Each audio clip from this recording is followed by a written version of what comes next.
All right, what's going on, my good students? This is your professor, Dr. Jace K. Austin, and we are in our third week. I know it feels like the second week due to some errors that first week, but this really is our third week, not our second week, of 7301, which is your introduction to information technology class for CISLT. And I will be talking briefly today. This optional lecture, by the way, lectures are optional. The first lecture was mandatory, that one that I did last week, the course overview slash syllabus lecture. That one was mandatory, and it was kind of an icebreaker and a way to familiarize yourselves with the course. Lectures from here on out will be optional. But having said that, these are ways for me to kind of connect with my students.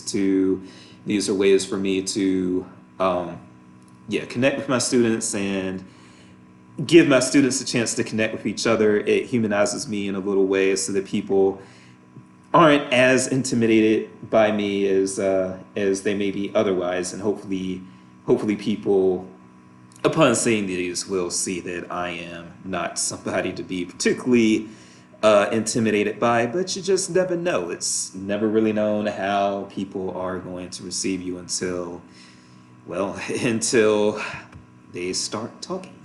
But having said that, a few things that I want to bring to your attention related to the course, and then we will dive into just some food for thought, and I will create this will be an optional discussion board prompt regarding what I speak about in a few minutes. But before I even start speaking about what I am going to speak about, one thing that has come up a few times, and so I probably need to just go back in the syllabus and make a clarification for you guys. Two things. First of all, the quiz thing has been phased out for the summer. You all really just don't have time for that, because basically what is going on with the summer course is you all are doing 2 weeks worth of work every week in the summer course. So we don't have time for the quizzes. We don't need them. You can get by without them. You can still meet the learning objectives without them. So they have been disabled. So this really is what your grade is going to depend on, this right here. The IT topic exploration thing that should already be turned in, and if it's not turned in yet, please turn that in right away. The online database review, which is due on Sunday, library system vendor review, and the IT paper, which will be the culmination project for the entire course, as well as discussion board participation. The quiz piece has been phased out for the summer. Second thing that I need to address, because this has come up, is the summer 2019 iteration of this class will not have real-time Zoom meetings. Again, no time. You all have twice the amount of reading to do every week that somebody taking this class in the spring or the fall would have. So we don't have time for the Zoom meetings, and we are going to not worry about the Zoom meetings. Another thing that I just want to say is, again, reiterating that you do have an assignment coming due. I know a lot of assignments are due back to back, but the online database review is due on June the 23rd, so that is Sunday night. You will see the instructions in the assignment prompt. You will see the evaluation rubric here, point breakdowns, and you will also see kind of a basic rubric here, okay? So if you have any questions about this project, please contact me. Also, please know that I mentioned in last week's video, it does take me, because of the nature of my job, and I know people are saying I'm making excuses, but whatever. Because of the nature of my job, being a practitioner and a professor and an advisor and a recruiter and some other things, and having to publish, I stay pretty busy. So the reason that I'm bringing this up is because when I say 4 to 5 pages, I do mean 4 to 5 pages. If you turn in something that is 6 pages or longer, again, it already takes me long enough to grade assignments. That's the biggest complaint that people have had about my class, is that it takes me too long to get assignments back. If you make your assignments longer than they're supposed to be, then that's going to take additional time for me to get through it, grade it, and get it back to you. So yes, if you have something that is longer than 5 pages for this assignment, I will be counting off. I do want you to have at least 4 pages. If you can get your point across in 3 pages, then that's a shaky area, but I may entertain it. However, your best bet is to go ahead and try to get to at least 4 pages. But I know some people are able to write in a very concise manner. 6 pages or more, you're getting docked, okay? And that is including references, by the way.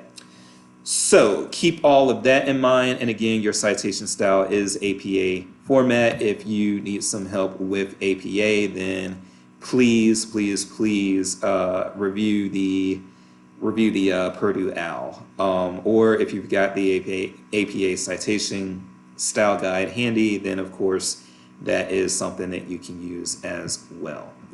So now that we've got all that out of the way, again, just to enhance the course, I do things that are a little different, that are a little maybe off topic to, I wouldn't say off topic to the course, but I do things that in these lectures that kind of diverge from your typical what's going on in the academic readings and things of that nature. I try to mix my style up just a little bit. So I am going to come to something when it comes to library technology, and I want this to be food for thought for you all.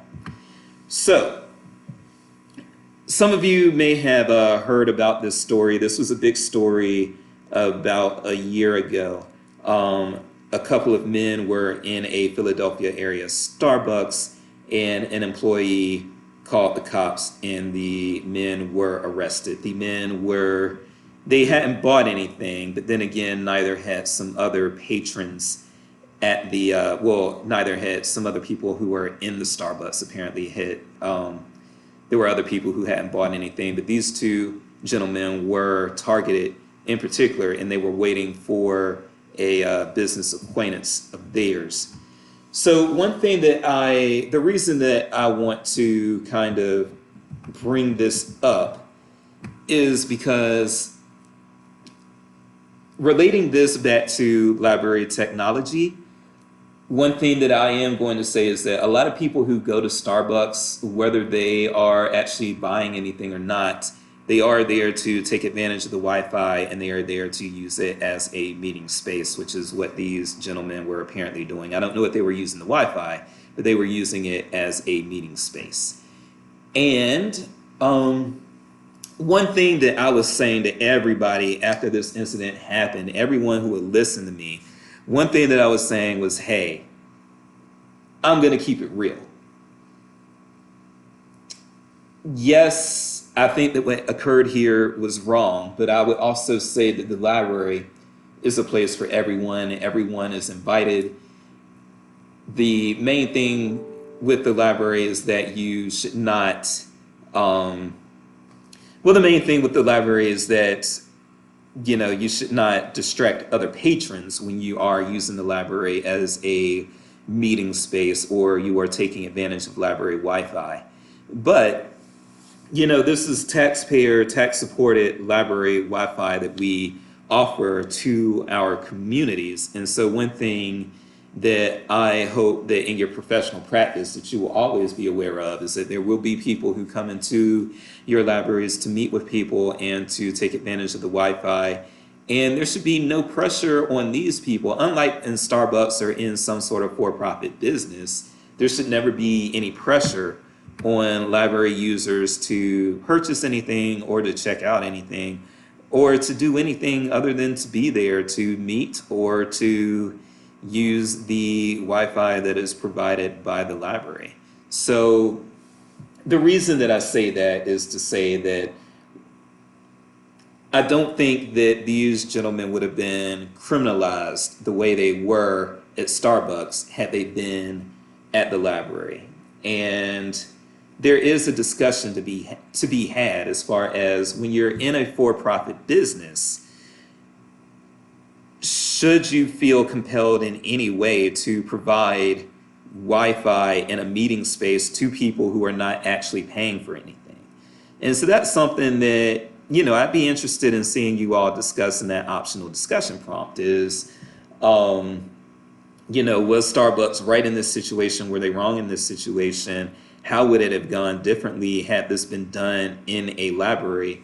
And, you know, are, yes, are for-profit businesses obligated to provide this space and this Wi-Fi technology to people if they are not spending money there versus I would hope at least that you all would agree that it is the obligation of the library to provide these spaces and this Wi-Fi technology to anyone who comes in unless that person is distracting, harassing, or in other ways infringing upon or bothering other library patrons, or if that person has been banned by the library.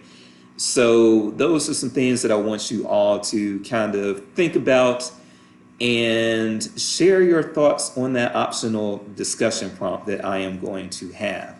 And that is really all I'm going to say. So we are going to keep it under 12 minutes, which is very rare for me. But let's go ahead and end this before I don't do as I said I would do. Peace.